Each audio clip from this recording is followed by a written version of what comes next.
종합 뉴스입니다.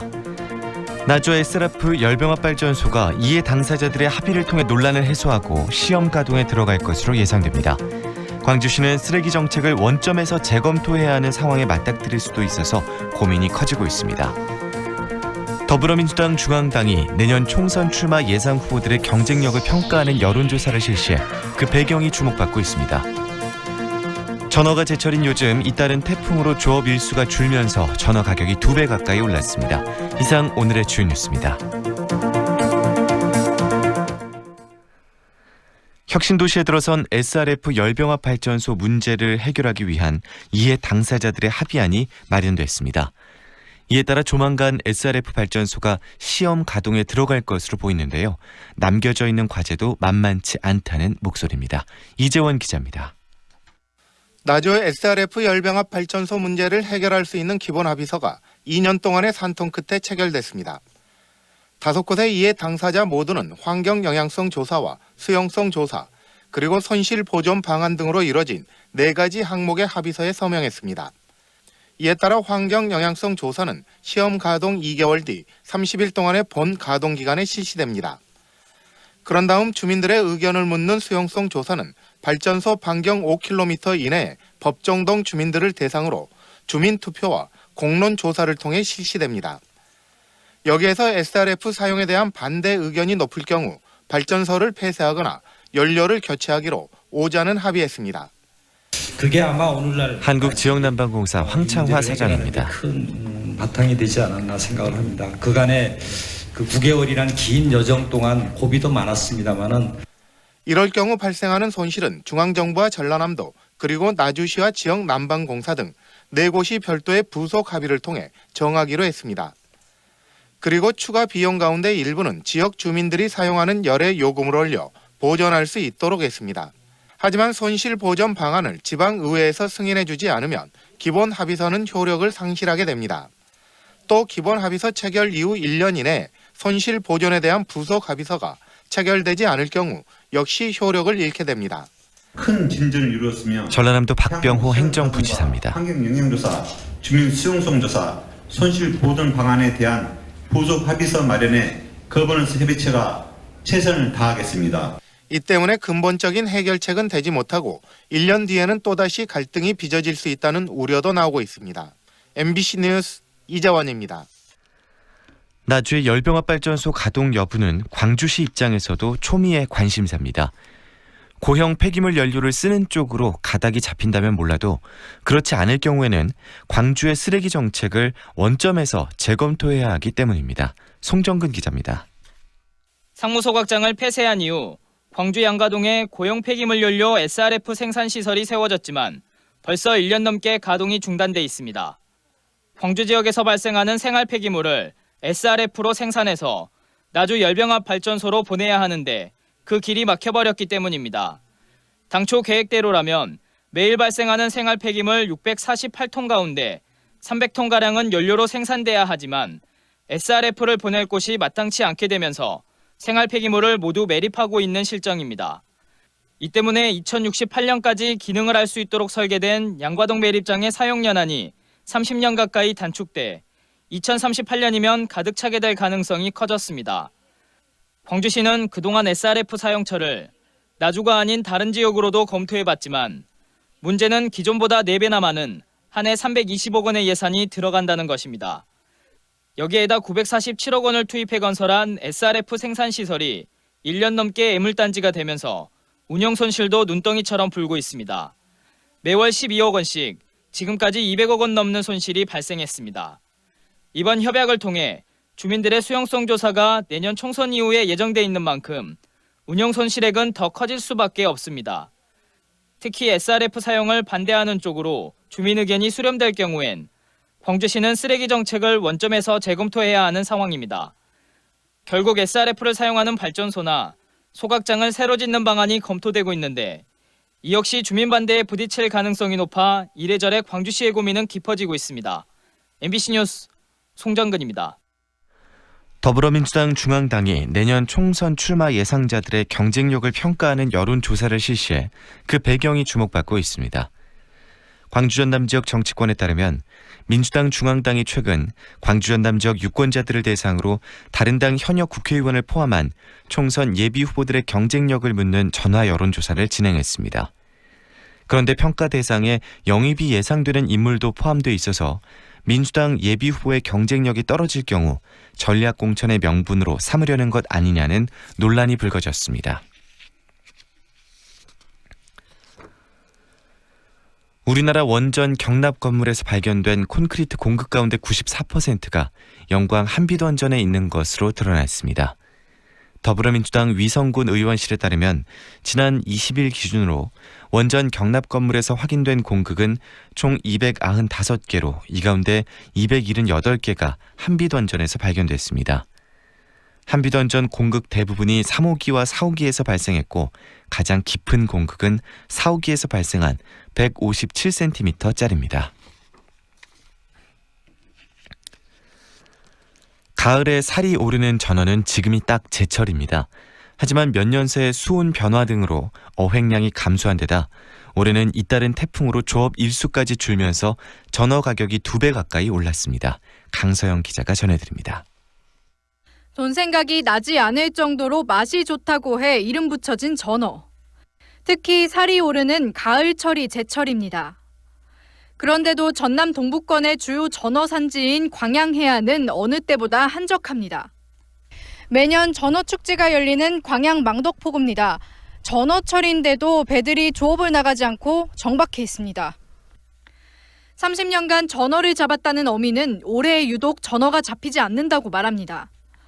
배 연료값도 충당하기 어려워 조업을 포기할 정도라고 털어놓습니다. 고기가 없으니까 지금 전어잡이 어민 전용현 씨입니다. 고기가 전혀 없어요. 전어 공급이 줄어들면서 유통 가격도 껑충 뛰었습니다. 서울 농수산식품공사에 따르면 이번 달 1일부터 22일까지 전어의 평균 도매가는 1kg당 16,000원 선. 지난해 같은 기간에 비하면 1.7배 비쌉니다. 수온 변화로 전어가 해역에서 자취를 감추고 있는 가운데 올해는 가을에 태풍이 잇따르면서 조업 일수까지 줄어들었기 때문인 것으로 분석됩니다. 도매 가격이 크게 올라 수지 타산이 맞지 않다 보니 한 횟집은 이번 달 전어 판매를 중단했습니다. 지금 횟집 운영자 어획량이 정기영 씨입니다. 너무 안 나오니까 제대로 손님한테 대접을 못해요. 끊겼다 들어왔다 안 들어왔다 하니까. 가을을 대표하는 전어가 제철을 맞고도 자취를 감추면서 당분간 전어를 싼 값에 맛보기는 쉽지 않을 것으로 보입니다. MBC 뉴스 강서영입니다. 전라남도 농어민 공익수당 지급 조례안이 상임위원회를 통과한 가운데 정의당 전남도당이 본회의장 앞 연좌 농성을 이어가고 있습니다. 정의당 전남도당은 도의회 농수산위원장과 만나 수당 지급 범위 등을 축소해 농어민 수당을 선택적 복지로 심의했다며 조례안 재심의를 요구했습니다. 민주사회를 위한 변호사 모임 민변 광주전남 지부도 농민수당은 모든 농민에게 지급되는 것이 제도 취지에 부합한다며 전남도의회 상임위를 통과한 조례안을 폐기하고 새로운 조례를 제정해야 한다고 주장했습니다. 광주 북부경찰서가 20대 여성을 강제 추행하려다 상처를 입힌 혐의로 19살 이모 씨를 붙잡아 조사하고 있다고 밝혔습니다.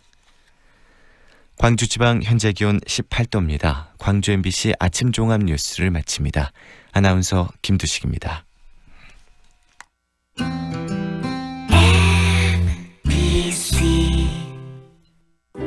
연기자 정동환입니다. 가끔 그 사람이 떠오를 때면 저도 모르게 하늘을 올려다봅니다. 누구나 그렇지요. 그리운 사람이 보고플 때면 을에 하늘을 올려다보게 되는 것. 사람이 곧 하늘이기 때문이죠. 사람을 하늘같이 섬깁니다. 스카이 장례식장. 산, 들, 바다를 품은 청정지역 부안에서 자란 하늘이 내린 선물 오디. 달콤한 맛과 풍부한 영양을 품어 아이부터 어른, 남녀노소 모두에게 사랑받는 하늘이 내린 보물 부안 오디. 이제 오디는 부안 오디를 꼭 기억하세요. 오디가 오디에 좋은 거죠? 지금 시각은 8시 10분입니다.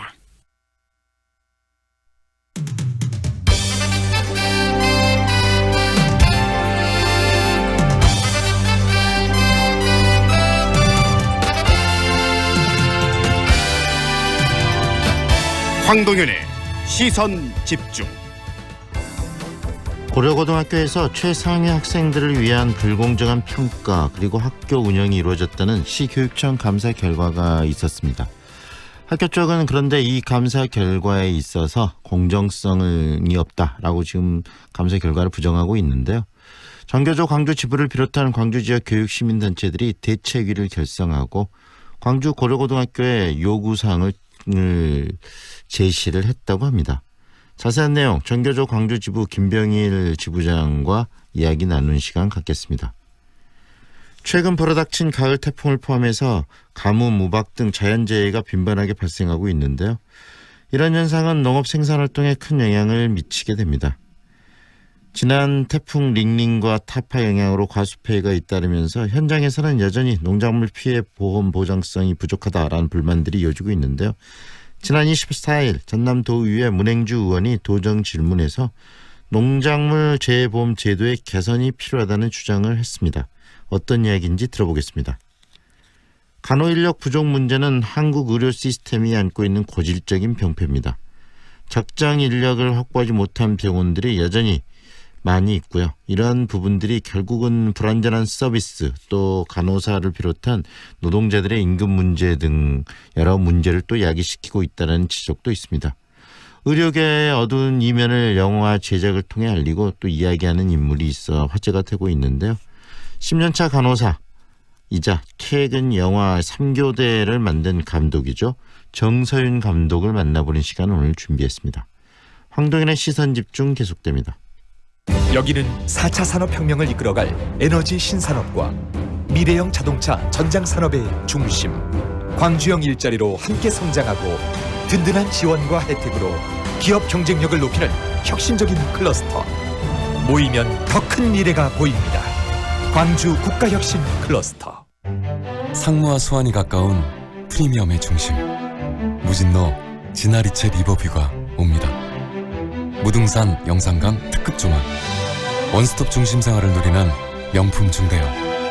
무진로 진아리체 리버뷰 062-223-0002 진아건설. 무궁화 신탁과 함께 동구를 대표할 새로움이 찾아옵니다. 문화전당역이 내 집 앞에, 충장로가 내 집 앞에. 사람이 붐빈다. 수요가 넘쳐난다. 매력 넘치는 오피스텔 문화전당역 오펠리움. 9월 오픈 예정. 062-942-0808. 좁은 국토를 효율적으로 활용하여 에너지 영토를 넓혀가는 기업이 있습니다. 탑솔라. 생명의 가치를 높이고 미래의 변화를 준비합니다. 하늘의 태양을 땅의 태양으로. 탑솔라. MG 새마을금고 음악회 인천, 창원, 울산, 공주, 원주, 부산, 제주, 광주, 구미, 전주, 대구, 안산, 청주까지 13개 도시에서 펼쳐지는 새마을금고 최초의 음악회에 여러분의 많은 관심 바랍니다. MG 새마을금고, 가까운 새마을금고에 문의하세요. 저는 신혜선이었습니다. 전체 관람가. 안녕하세요. 국제농업박람회 홍보대사 송가인이어라. 2019 국제농업박람회가 전라남도 농업기술원에서 10월 17일부터 27일까지 열립니다. 농업이 바꾸는 새로운 세상 국제농업박람회로 고고! 아따 싸게 가장께! 2019 축의 무돌길 한바퀴 행사가 10월 5일부터 6일까지 이야기가 있는 문화생태 탐방로 무등산자락 무돌길에서 펼쳐집니다. 음악회와 사진 촬영 대회 등 다채로운 이벤트가 함께하는 무돌길 가을여행. 참가 신청은 무등산 보호단체 협의회 홈페이지와 062-528-1187로 문의하세요. 사대 장 보러 가장께. 비가 많이 오는데요? 아 몰랐는가. 나주 혁신도시의 삼포농협 로컬푸드 직매장은 지하주차장에서 매장으로 바로 갈 수 있단게. 그래요? 다양한 상품과 지역에서 생산된 농수산물이 겁나게 많단게. 장 보러 갈 때 나주 혁신도시에 있는 삼포농협 하나로마트 얼른 오셔잉. 2019 한노을 한복 패션쇼 광주대학교와 충정로 한복센터에서 주관하고 중소벤처기업부 소상공인 시장진흥공단 동구청과 함께하는 한복 패션쇼가 충정축제 10월 6일 일요일 저녁 7시 국립아시아문화전당 5.18 민주광장에서 개최됩니다. 2019 한노을 한복 패션쇼. 오늘은 전국적으로 흐린 날씨를 보이고요. 남부지방에는 가을비가 내리겠습니다. 광주 전남 지역에는 오전부터 비가 약하게 내릴 것으로 예상되고요. 날씨가 흐리면서 낮 기온은 어제보다 2도가량 낮을 것으로 보입니다. 오늘 한낮 기온이 광주는 28도, 목포가 27도, 대전과 서울이 27도를 보이겠습니다. 주말 동안 남부지방에는 비가 이어지겠고 오늘과 비슷한 날씨를 보이겠습니다. 예상 강수량은 5에서 40mm입니다. 현재 광주의 기온은 20도, 습도는 90%입니다. 오늘 오후 4시까지 서암대로 신안교에서 경신여고 사거리 방향, 신안교 가장자리 차로 막고 정기 공사가 있겠습니다. 동곡로 선운 지하차도에서 평돈 산단 1번로 입구 방향, 평동대교 끝지점 3차로에 고장난 트레일러 서 있으니 주의하시기 바랍니다. 서하로 북부경찰서 사거리에서 오치 사거리 방향 지나는데 신호 2번 이상 필요하고요. 무진대로 개수 사거리에서 광주여대 방향, 상무교차로 앞두고 정체 심합니다. 출근길 안전운행 하시기 바랍니다. 모바일로 보는 광주 부동산, 아파트 시세를 한 번에 볼 수 있는 사랑방 협찬 날씨와 교통정보의 신혜빈이었습니다. 황정현의 시선집중 듣고 계시는 지금 시각 8시 16분 27초 막 지나고 있습니다. 고려고등학교에서 최상위 학생들을 위해서 불공정한 평가 그리고 학교 운영이 이루어졌다라고 광주시 교육청이 감사 결과를 밝혔는데요. 학교 쪽은 이 감사의 공정성을 부정하고 있습니다. 정교조 광주지부를 비롯한 광주 지역 교육시민단체들이 또 관련해서 대책위를 결성하고요. 광주 고려고등학교에 몇 가지 요구사항을 제시를 했다고 하는데 그 내용을 듣도록 하겠습니다. 정교조 광주지부 김병일 지부장 연결합니다. 안녕하세요, 지부장님.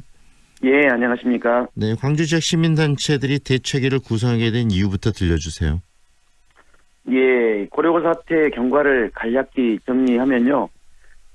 지난 7월 고려고 3학년 학생이 청와대와 SNS에 문제 제기를 했습니다.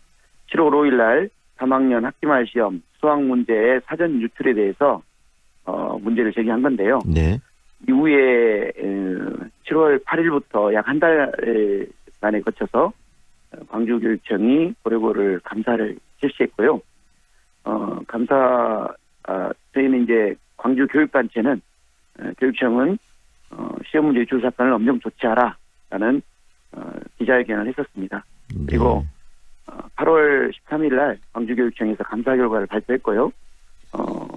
광주교육단체는 다시 고려고 사과와 교육청 재발 방지 대책을 촉구를 했었습니다. 네. 그런데 이제 이 이후에 고려고는 학교의 정문과 건물에 대형 현수막을 설치하고 광주교육은 죽었다라는 이런 반박들을 하고 있고요. 네.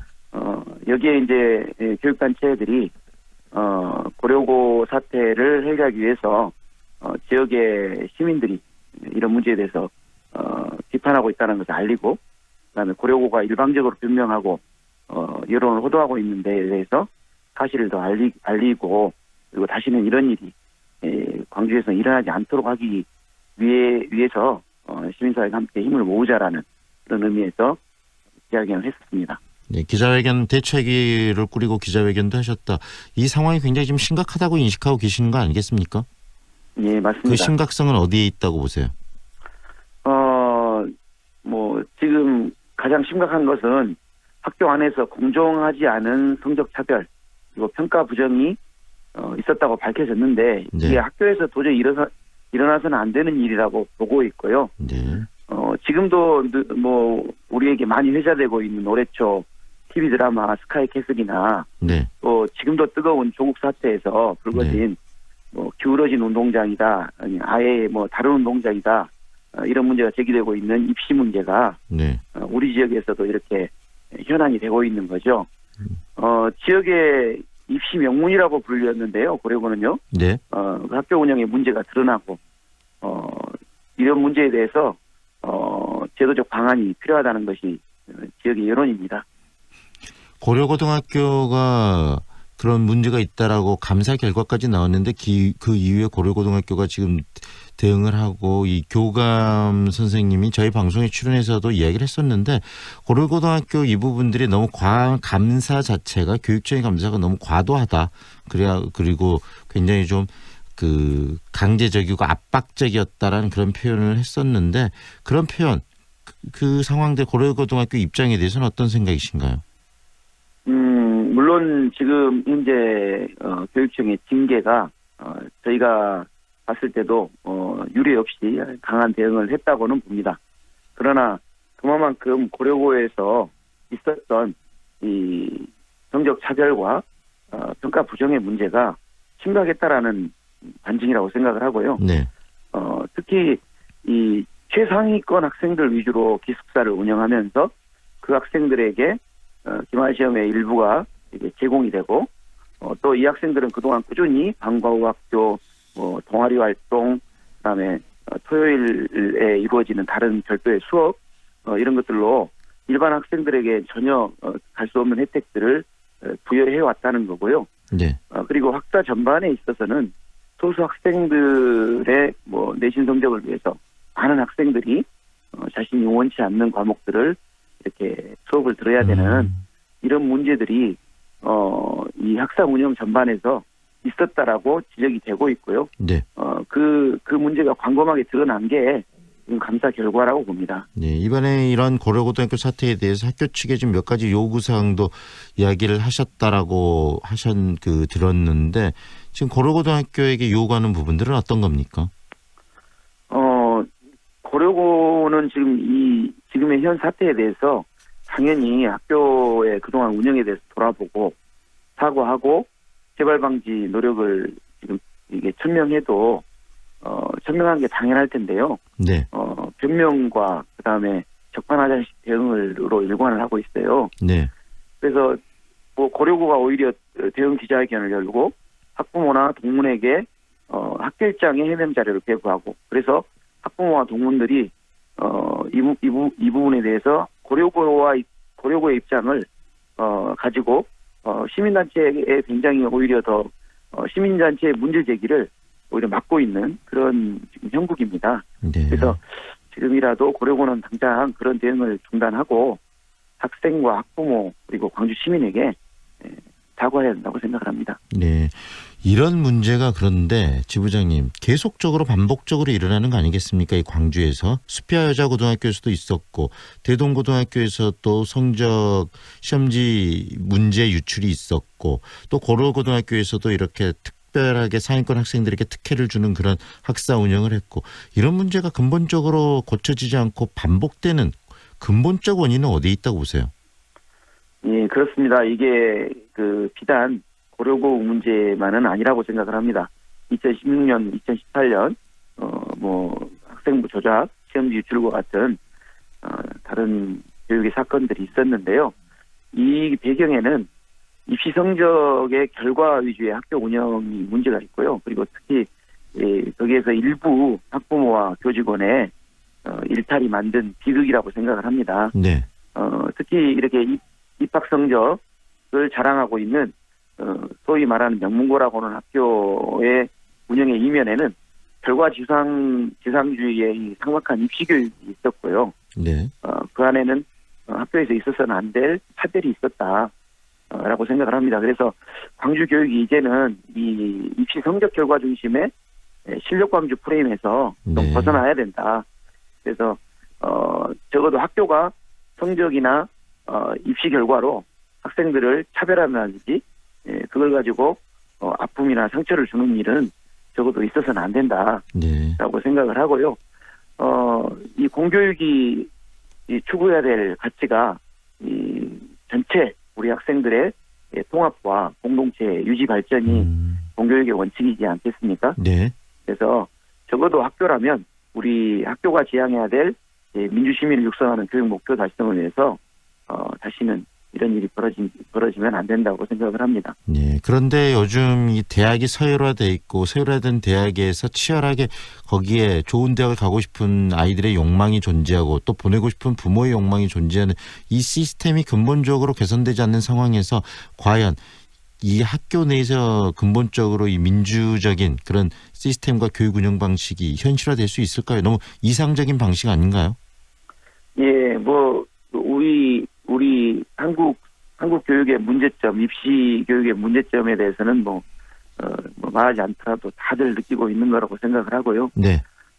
이런 현실에 기대서 학교가 이렇게 학교에서 우리 학생들에게 학생의 인권과 평등과 정의가 실종된 교육이 이루어진다고 한다면 적어도 여기에 대해서는 우리가 이 현실의 문제는 현실의 문제대로 풀어가야 되겠지만 네. 학교 운영에 대해서 우리 일반계 고등학교가 적어도 하지 말아야 저는 어디까지인가라는 네. 그런 공감대는 있어야 한다고 생각합니다. 현실은 현실대로 고쳐가지만 교육이 갖고 있는 가치와 방향성이 아무리 현실이 힘들다 하더라도 왜곡돼서는 안 된다는 말씀으로 이해를 하겠습니다. 예. 네, 오늘 말씀은 여기까지 듣겠습니다. 고맙습니다. 예, 고맙습니다. 지금까지 전교조 광주지부 김병일 지부장과 함께했습니다.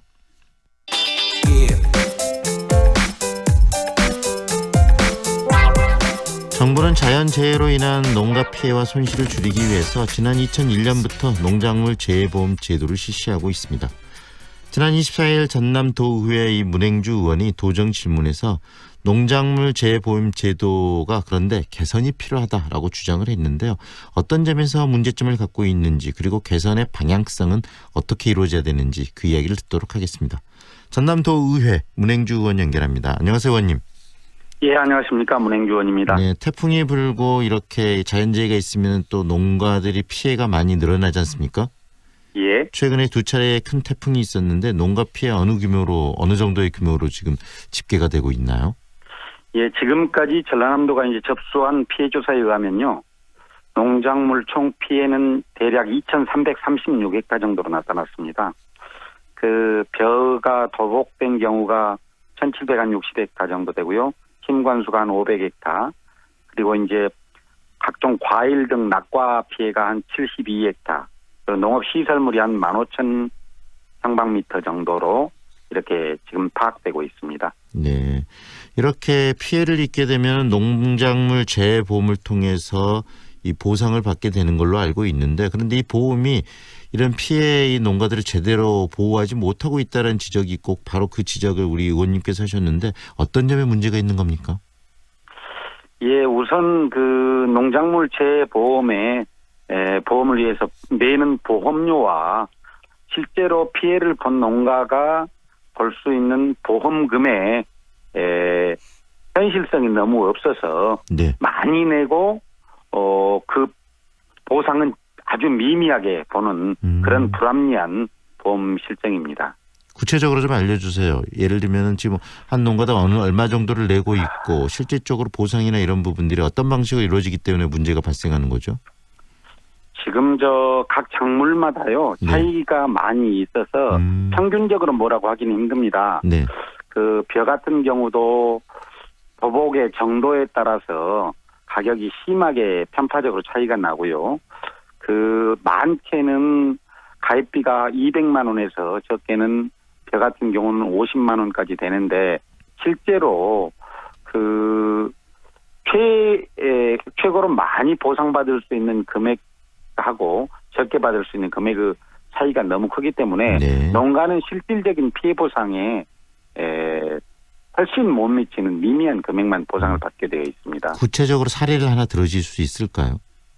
글쎄요, 사례는 여러 가지로 경우에 따라 다르기 때문에 네. 예, 좀 그렇습니다. 정리를 해보면 결국은 많은 돈을 내고 결국은 피해가 발생했을 때 적은 보상을 받을 수밖에 없는 근본적인 문제의 개선이 필요하다는 말씀 아니겠습니까? 예, 그렇습니다. 농작물 재해보험이라는 게 원래 뭐 평소에는 내더라도 적게 내고 그다음에 피해가 발생했을 때 확실한 보상을 받기 위한 것인데 그런 보험의 기본 성격에 지금 맞지 않는다라는 이야기시네요. 예, 그 원래 보험의 성격이나 목적이 말입니다. 네. 이 자연재해로 이제 피해를 입은 농가가 정부가 직접 그 복구 지원하는 비용으로는 부족하고 농작물에 대한 피해 보상은 따로 받기가 어려워서 2001년부터 정부가 농업재해보험법이라는 법률을 제정을 했습니다. 네. 그래서 정부가 이 보험료의 80%를 중앙정부와 지방정부가 부담을 해주고 20%만 농민들이 자부담을 해서 지금 현재 우리 전라남도의 가입 농가가 15만 농가에서 한 7만 농가로 한 거의 절반을 육박하고 있습니다. 네. 그래서 이제 지금 이 농작물 보험을 우리 농민들의 협동조직인 NH 농협보험이 이 단독으로 정부로부터 위탁 지정을 받아가지고 독점으로 운영하고 있습니다. 네. 그렇게 운영을 하고 있는데 실제로 효과를 못 내고 있다. 혹시 농협이 지금 이런 것을 복지나 농민들의 어떤 그 환경을 개선해주기 위한 차원이 아니고 또 농협 자체에서 수익원으로서 이런 재보험을 운영하는 그런 우려는 없나요? 그러진 않습니까? 원래 이 보험의 취지 자체가 네. 이 재해로부터 농민들을 보호하자는 취지인데 네. 현재까지 이 제도 도입이 20년이나 되었습니다마는 네. 애초의 목적에 전혀 미달하는 그런 그 보험 운영이 이루어지고 있습니다. 네. 2015년부터 현재까지 이제 5년간 정부하고 자부담 보험료 가입 총액이 한 4,181억 정도 되는데요. 네. 현재 보상된 보험금으로 보면은 2,320억 원에 지나지 않습니다. 네. 그러니까 결국은 농민들한테 전혀 도움이 안 된다고 볼 수는 없지만은 네. 농민들에게 돌아가야 할 피해 보상금이 실제로는 농협보험의 막대한 이익으로 귀결돼서 네. 무려 1,860억이나 되는 돈이 5년에 걸쳐서 농협 배불리는 수단으로 이렇게 전락이 돼버렸습니다. 그래서 결국은 우리 속담에 죽서서 개준다는 말이 있는데 네네. 좀 본말이 전도된 이 농협 재보험 운영이 이루어지고 있다. 그래서 이 문제를 개선하지 않으면은 상당히 심각한 어떤 보험에 네. 어떤 이런 문제가 계속 나타나지 않느냐 이렇게 생각합니다. 의원님 이야기를 들어보니까 진짜 그 부분이 문제가 있네요. 농협에서 실질적으로 농민들을 위해서 이 보험을 운영하고 복지적 성격이 강한데 여기서 수익이 많이 나고 있네요. 농협이. 그렇다면 거의 절반에 육박하는 수익을 내고 있죠. 있는 거죠. 그렇다면 이 제도 개선은 필수적인 것 같습니다. 우리 의원님께서 생각하시는 제도 개선의 방향성 들려주시죠. 예, 자본주의의 장점이랄까 핵심은 저는 경쟁이라고 생각합니다. 그런데 현재 농업 재보험은 이 자유 경쟁이 없이 농협 보험이 정부로부터 위탁받아서 이제 독점을 운영을 하다가 보니까 이 보험 농가의 요구가 전혀 반영이 되지 않습니다. 예, 독점으로 이제 보험료의 절반 가까운 막대한 금액을 이익금으로 취하고 있는 영업 방식이 더 이상 묵인돼서는 안 된다고 생각하고요. 정부 지원금이 농협을 먹여 살리는 데 이용돼서는 안 된다. 결국은 이 돈에 최소한의 영업이익을 제외하고는 농민들의 보험금으로 돌아갈 수 있도록 개선을 해야 된다. 이렇게 생각합니다. 네. 그 부분을 적극적으로 이야기를 하셨고 또 전라남도의 답변도 있었을 것 같은데요. 전남도는 뭐라고 이야기를 합니까? 전라남도도 이제 그런 지금 불합리한 운영 구조에 대해서는 파악을 하고 있는 것 같습니다. 농식품부에 이제 재보험에 제도적 개선을 적극적으로 건의를 하겠다. 그러는데 우선 이 보험의 이제 개선 방식이 몇 가지 방식이 있을 수 있다고 생각을 합니다. 우선은 이 보험사 간 경쟁을 유도하는 방식도 있을 수 있고요. 정부가 뭐 공단 같은 걸 설립해서 직접 운영하는 방식도 있을 수 있고, 그것도 어렵다면은 농협이 우선 스스로 어떤 이익을 최소화하고 이 보상의 기준이라든가 수혜의 폭을 확대해서 제도적 개혁을 통해서 운영이 이루어지도록 그렇게 가정 노력이 먼저 이루어져야 되지 않을까 이렇게 생각이 됩니다. 많은 문제를 지금 농협이 가지고 있네요. 네, 그렇습니다. 네, 오늘 말씀 여기까지 듣겠습니다. 고맙습니다. 네, 감사합니다. 지금까지 전남도의회 문행주 의원과 함께했습니다.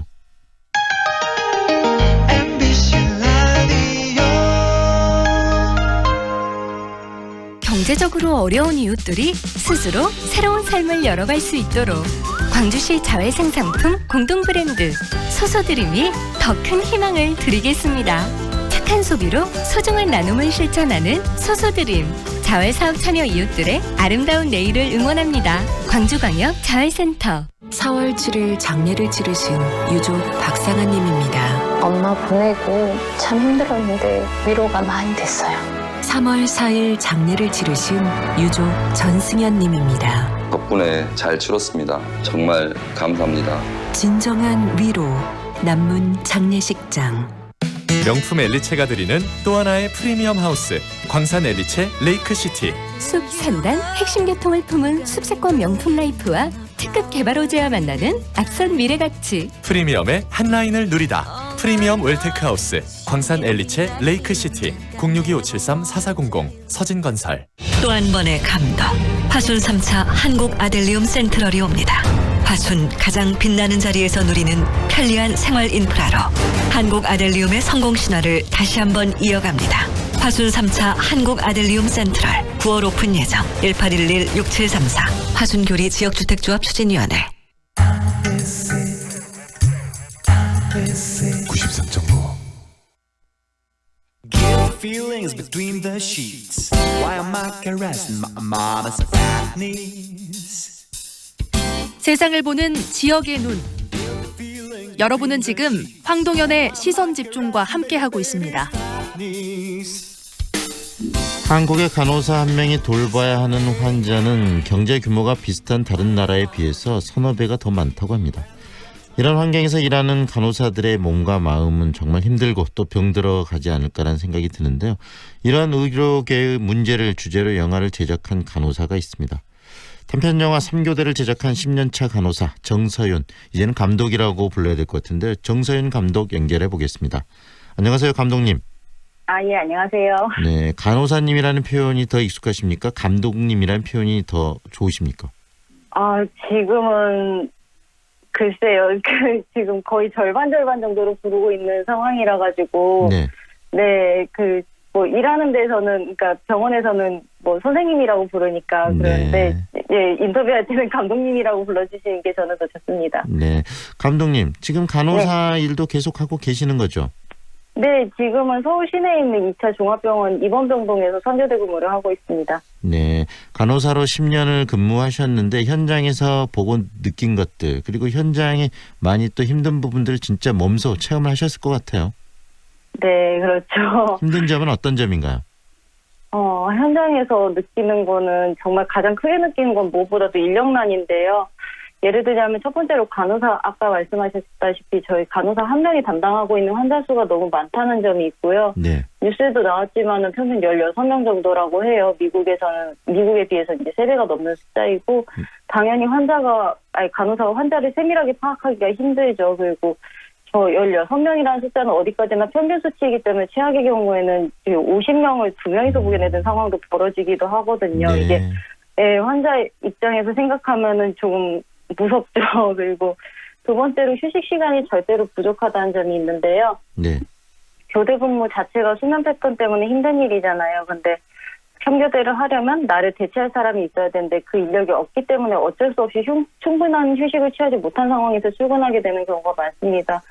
보통 간호사는 주사만 놓는 사람이다라는 인식이 많잖아요. 근데 주사는 저희 여러 가지 업무 중 아주 작은 한 부분이고요. 그렇죠, 네.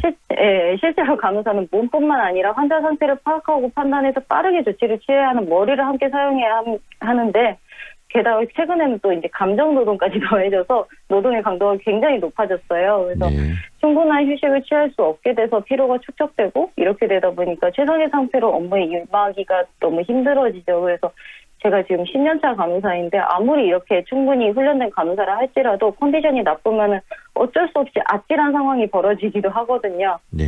그리고 제가 또 마지막으로 또 느끼는 거는 인력이 부족하다 보니까 신규 간호사에 대한 충분한 교육이 주어지지 못한다는 점도 있어요.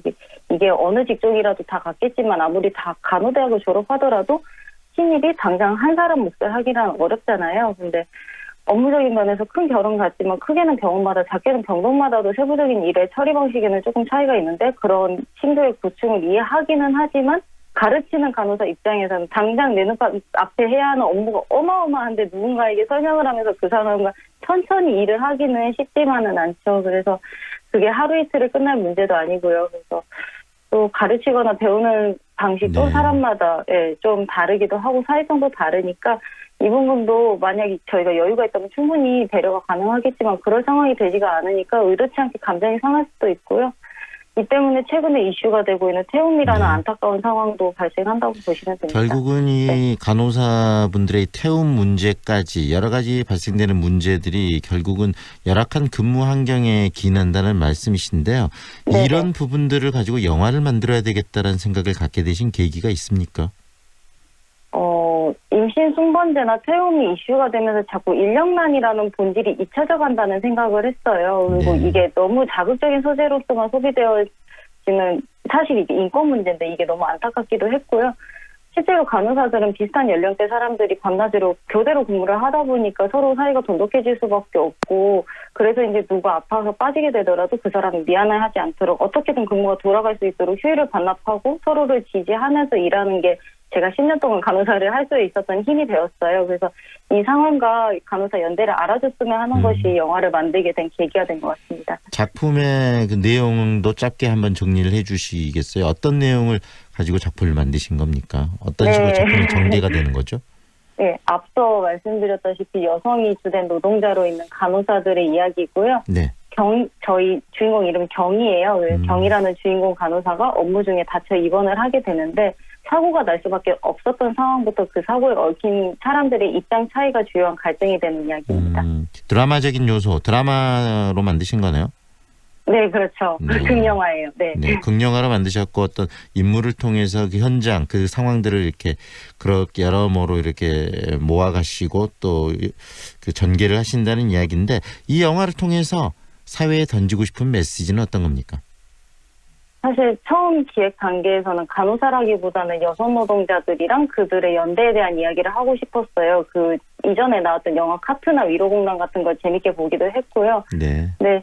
저희 초반 시나리오 미팅을 하다가 본인이 저는 처음에 그냥 여성 노동자라고 그냥 이렇게 얘기를 했는데 다른 분께서 본인이 잘 아는 이야기를 쓰는 것이 어떻겠냐라는 제안을 받고 나서 진짜 많이 고민을 했는데 저는 앞서 말한 문제점들에 대해서 너무 인이 박혀버려서 더 이상 말하고 싶지 않다라는 입장이긴 했거든요. 근데 미디어에서 다루는 간호사들의 모습이 너무 수동적이고 의존적으로 그래서 항상 불편하기도 했었고 이런 지긋지긋한 문제를 이야기할 수 있는 사람은 당사자인 저희밖에 없다는 생각이 너무 강하게 들었어요. 그리고 아까 말씀드렸지만 그 임신 순번제에 대한 이슈가 나온 지 얼마 안 된 상황에서 여성 간호사들이 서로 시기 질투한다라는 사회적 여론도 거세졌고 그런 영화도 실제로 나와가지고 그냥 병원 밖에 나온 병원 얘기하기 싫지만은 가장 잘 아는 이야기니까 우리가 어떤 상황에서 어떻게 일을 하고 있고 이게 얼마나 상황인지 이야기하고 싶었던 게 영화로 만들게 된 가장 큰 이유, 계기고 또 그것이 던지고 싶은 메시지네요.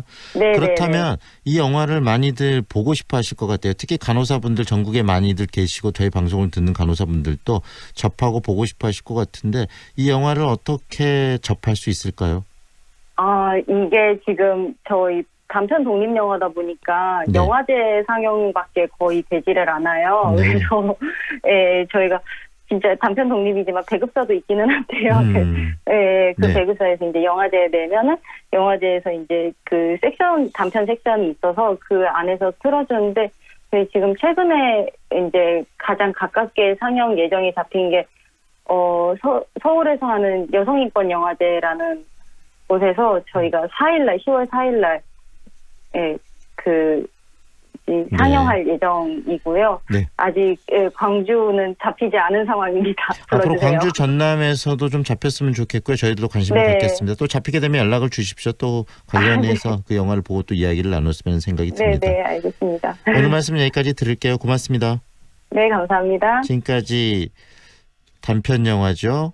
3교대를 제작한 정서윤 감독과 함께했습니다.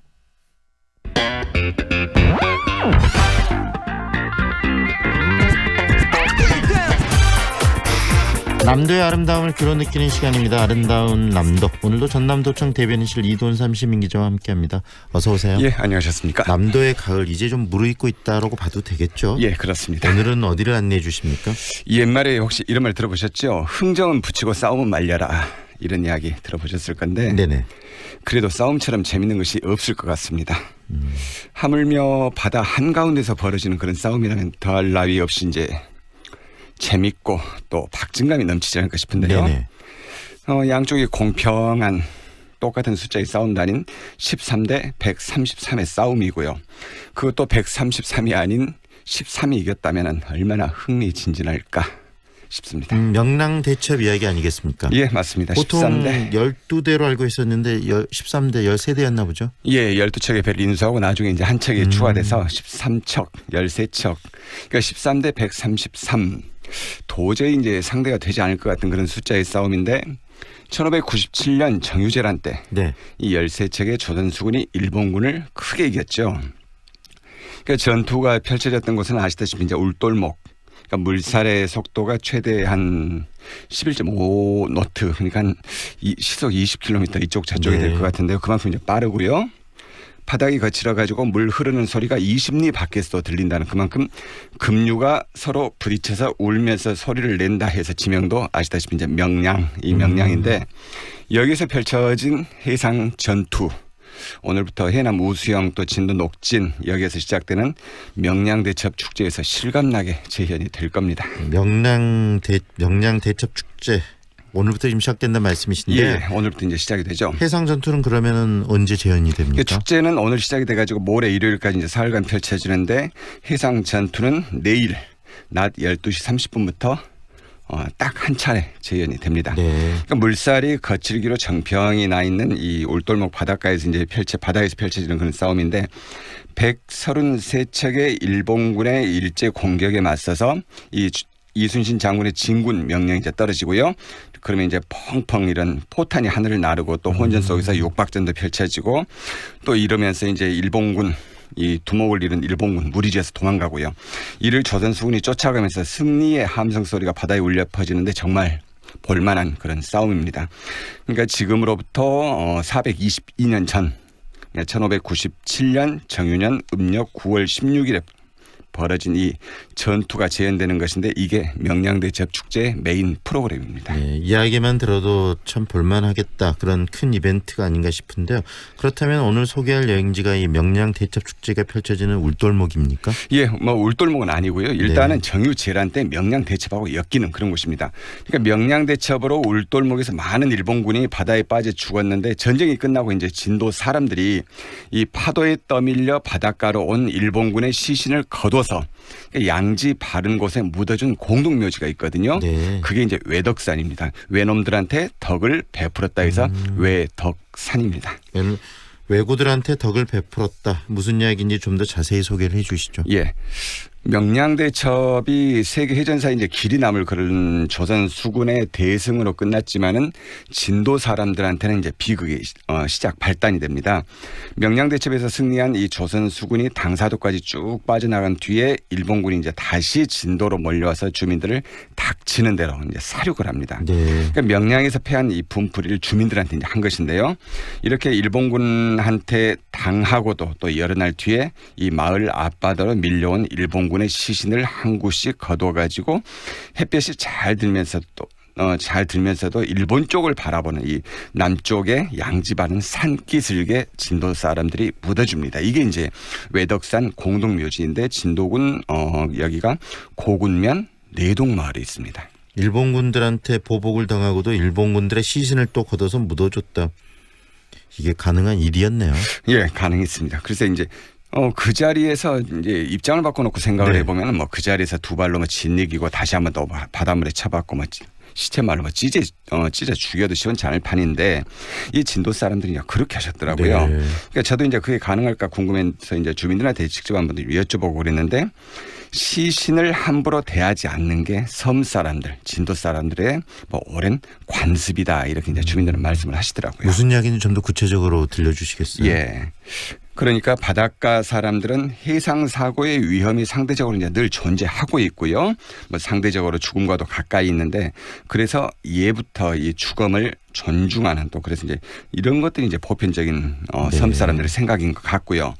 또 어떤 죽음이든지 이 죽음의 형태가 어떻든지 간에 이것을 수습하지 않으면 나중에 또 내가 해를 입는다 이제 이런 생각까지 좀 하고 계시더라고요. 그래서 아무런 연고가 없는 시신일지라도 함부로 대하지 않는 게 이제 일상인데 일본군들의 죽음도 이제 마찬가지였던 것 같습니다. 그러니까 왜군이라는 그런 생각보다는 바다에서 그것도 다른 나라에서 죽은 이 불쌍한 사람이라는 생각이 좀 먼저 있을 것이라는 게 이제 주민들의 얘기더라고요.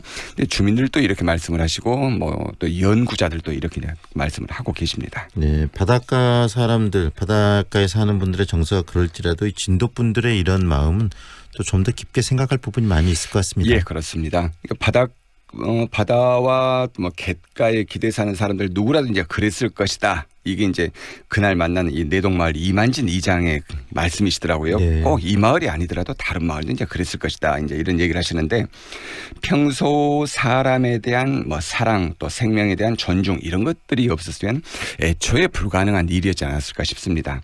그래서 진도가 죽음까지도 이 예술과 민속으로 승화시키는 그런 곳이다. 이런 걸 감안을 하면은 조금은 그래도 좀 이해할 수 있지 않을까 싶습니다. 네, 진도 외덕산 이야기를 들으니까요. 문득 일본에 있는 조선인의 이 코무덤과 또 대비가 된다는 생각이 들어요. 그렇죠. 예. 일본 교토에 이제 그런 코무덤 있죠. 그러니까 정유재란 때 일본군이 조선에서 얼마나 야만적이고 또 잔인하게 굴었는지 정말 보여주는 그런 이제 산 증거인데 일본군은 당시 조선 사람들을 죽이고 또 그 증표로 아시다시피 이제 코를 자르고요. 또 소금에 절여서 이제 본국으로 가져갔다고 하죠.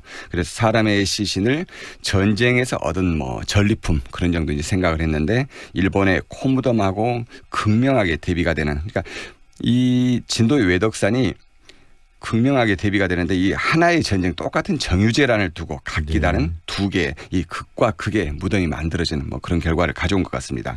이 마음 한없이 넓고 또 따뜻한 이 진도 사람들을 만날 수 있는 곳 여기가 바로 진도 말씀드리고 있는 진도 외덕산이고 내동 마을입니다. 잘못된 과거에 대한 반성과 사죄는 그냥 적반하장으로 또 달려드는 일본의 정치인들의 모습들이 요즘에 우리가 목격하고 있는 부분인데요. 그런 일본 정치인들한테 이런 상황이 꼭 보여주고 싶은 곳이 아닌가 싶습니다. 이 외덕산에는 일본군 시신이 몇 구나 그렇다면 안장돼 있습니까? 당초에는 한 100여 개의 무덤이 있었다는데 일부는 이제 관리가 안 돼서 지금은 숲으로 변해버렸고요. 또 일부는 밭으로 개간을 하면서 유실됐다는데 이 밭으로 개간을 하면서도 이 사람의 뼈가 많이 나왔다고 합니다. 그래서 이제 지금은 한 30기 정도, 30여 기 정도 이제 이런 무덤이 알아볼 수 있을 정도 그렇게 남아 있는데 이 외덕산 공동묘지가 있고 그 옆에는 말씀드렸던 이 개간된 밭이 있고 또 그 옆으로 이제 마을이 이렇게 순차적으로 자리를 하고 있거든요. 그런데 이 마을 앞, 이 외덕산 앞에는 지금 누렇게 변하고 있는 이 들녘이 지금 펼쳐져 있는데요.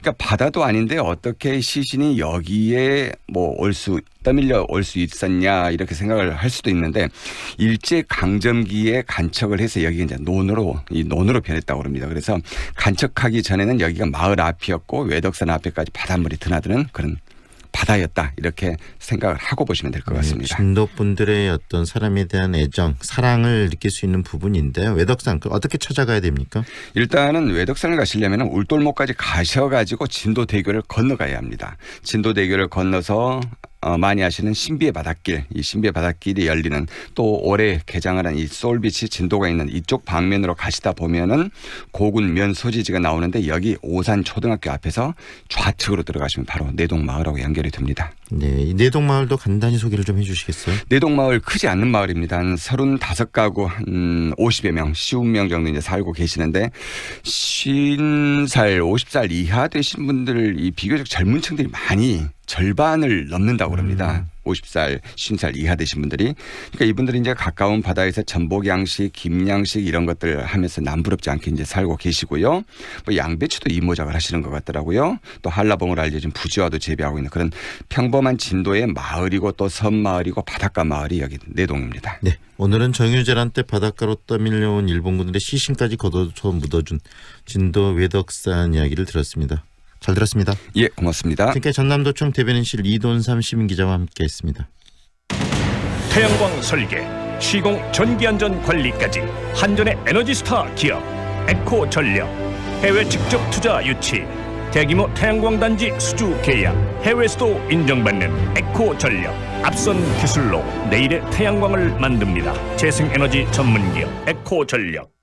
프리미엄 대형 SUV의 모든 기준 집 그랜드 체로키 9월 최저 4,930만 원에 리미티드 3.6 가솔린 모델부터 50대 한정 리미티드 X 에디션까지 놓칠 수 없는 절호의 기회. 지금 지프 전시장으로 문의하세요. 광주 남구에 8년 올전세 아파트가 공급된다는데 만 19세 이상 무주택자면 청약통장 없이 가능하대.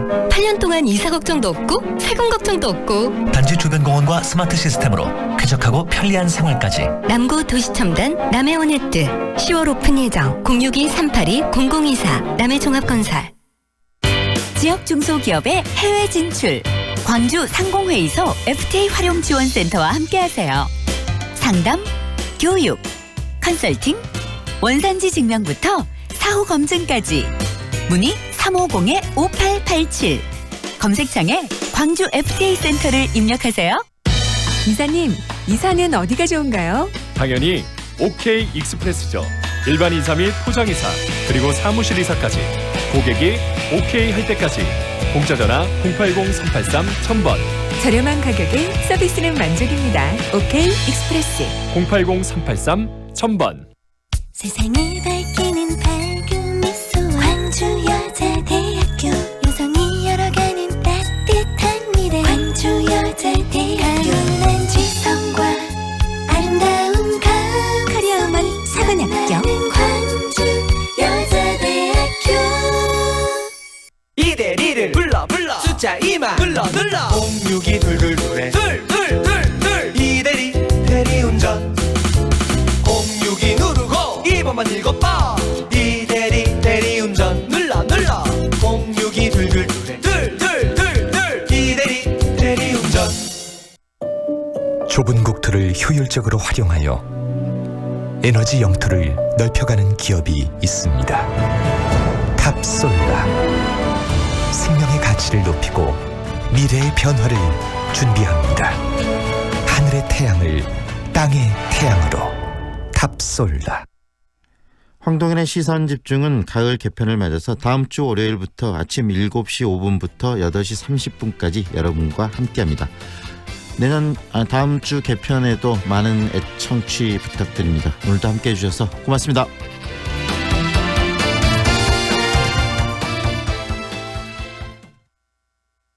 지금 시각은 8시 57분입니다. 진심을 팝니다. 안심을 삽니다. 품질은 높이고 가격은 낮추고 기쁨은 2배. 엄청 넓어진 화순축협 하나로마트. 양축가의 희망을 조합원의 활력을. 11월 30일까지 추첨을 통해 총 500분께 푸짐한 경품을 드립니다. 화순고와 가까운 화순축협 하나로마트. MG 새마을금고 음악회 인천, 창원, 울산, 공주, 원주, 부산, 제주, 광주, 구미, 전주, 대구, 안산, 청주까지 13개 도시에서 펼쳐지는 새마을금고 최초의 음악회에 여러분의 많은 관심 바랍니다. MG 새마을금고, 가까운 새마을금고에 문의하세요. 저는 신혜선이었습니다. 전체 관람가. 4차 산업혁명 시대 블루오션 농업, 최신 스마트팜 완비, 해외 현장 실습 지원, 기숙사비, 교육활동비 지원, 대학 특별 전형 등 호남 유일의 미래농업 선도고교 호남원예고가 청년 창업농을 육성합니다. 부농의 꿈을 나주 호남원예고등학교에서 키우십시오. 광주 MBC 장각의 문화탐방. 모두가 손꼽아 기다린 장각의 지금이 기회입니다. 장각의 필수 코스만 쏙쏙 구른 실속여행을 떠나보세요. 자세한 문의는 광주 226-6070입니다.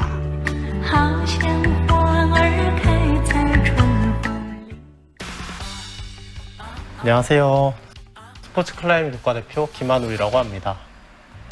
초등학교 3학년 때부터 시작을 했는데요. 첫 대회 나갔는데 꼴등을 했던 기억이 나요. 어려운 코스들을 등반을 해서 완등을 했을 때 기분이 좋은 것 같아요. 성취감도 느끼는 것 같아요. 클라이밍은 자기만의 싸움이죠. 홀드 하나하나 잡으면서 자신의 길을 찾아갈 수 있는 것 같아요. 일단은 도쿄올림픽에 출전하는 게 첫 번째 목표예요. 국제대회에서 좀 더 나은 성적을 얻는 게 제 목표인 것 같습니다. 근데 앞으로 지도자 생활을 할 수 있고 또 아니면 뭐 이렇게 센터를 차린다든지 할 수 있기 때문에 클라이밍은 제 삶의 밥줄입니다. 광주 MBC는 현실이라는 암벽을 오르는 청년들을 응원합니다. 청년의 꿈을 키우는 남도 청출어람. 이 캠페인은 글로벌 공기업 한국농어촌공사와 함께합니다.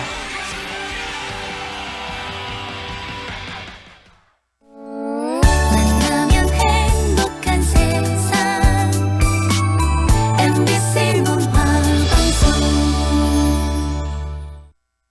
AM 819kHz, 표준 FM 93.9MHz, 광주 MBC 라디오입니다. HLCN. 친구처럼 다정한 연인처럼 MBC 문화방송. 여러분의 다정한 친구 광주문화방송이 9시를 알려드립니다.